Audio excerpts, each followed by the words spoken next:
how to turn off private browsing on iPhone. So hello guys, welcome back to my YouTube channel. If you also want to turn off your private browsing on iPhone, here's what you need to do.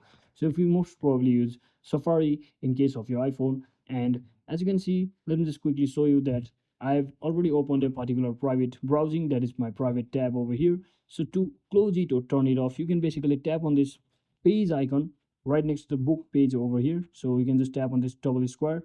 So just tap on that, and as you can see, there are currently 11 tabs separately opened, excluding the private.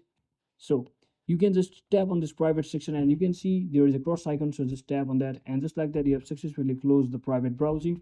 Now just head over to any of your other tabs and you can just tap on this plus icon from the bottom left corner to start using a new tab by closing your previous private browsing tab. So that is it for today, guys. Thanks for watching. I hope this video was informational. If it was, don't forget to like and subscribe. See you on the next one.